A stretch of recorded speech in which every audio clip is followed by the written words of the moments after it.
Shares of e.l.f. Beauty took an absolute beating after the cosmetics firm reported disappointing quarterly sales. Now, they closed 35% lower in reaction to both results, but also key here, the forward guidance on sales and profit. Now, e.l.f. is a brand known for its affordability and popular lip oils. Earlier this year, it paid $1 billion for the skincare brand Rhode, created by Hailey Bieber.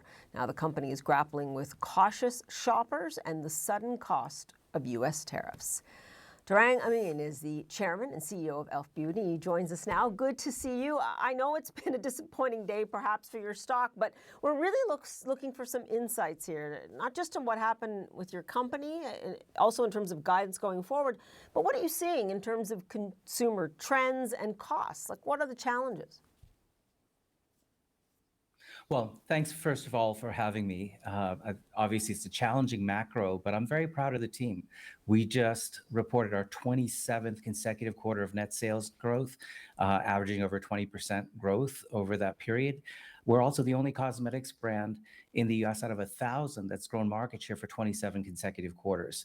So overall, while the consumer is threatened, given our value proposition, innovation, and marketing engine, we've been able to continue to build share and deliver very strong results.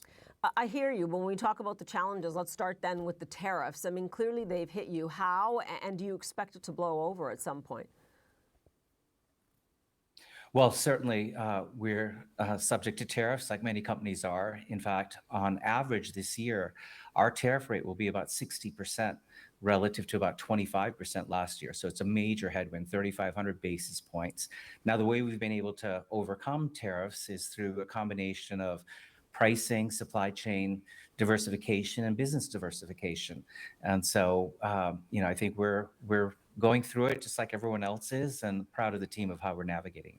Your stock is taking more of a hit, though, than others. I am curious, you do have a lot of exposure to China here. Do you plan to move out of China? Have you already moved some production outside of China?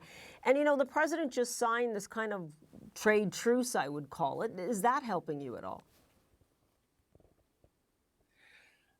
So I'd say we have been diversifying our supply chain, not necessarily because of tariffs, but because of the rapidly growing international business we have and the strength of our entire brand portfolio, including Rhode, which we recently acquired. And so I'd say, 5 years ago, 100% of our production was in China. Today, it's about 75%. I think it'll continue to go down, mainly because of the diversification that we're doing. And when you say diversification, where is that production? Where are you taking it? So we have production now in Thailand, the US, Italy, South Korea, and so a pretty wide footprint that we have depending on which of our brands. All right, we'll get to your products in a second, but I am intrigued. Did you repatriate some production there, and do you expect to have more production in the United States because of the tariffs? Well, we had more production in the U.S. based on our brand portfolio and what we have, probably less to do with tariffs. It's not easy moving supply chains. We have the best combination of cost, quality, and speed for a reason. We've built up the supply chain over 21 years, particularly over the last 12 years. And so we want to do it thoughtfully to make sure we're able to deliver the prestige quality we're known for at the affordable prices. The affordable prices are key there. I know I've been buying the products for a while for my daughter. She absolutely loves them, and I've certainly given them a try. And yet now we have Hailey Bieber's cosmetics line, Rhode. How does that fit into your forward guidance? Is it for a completely different customer? And why did your stock get punished so much, even though I know that the Hailey Bieber brand is huge?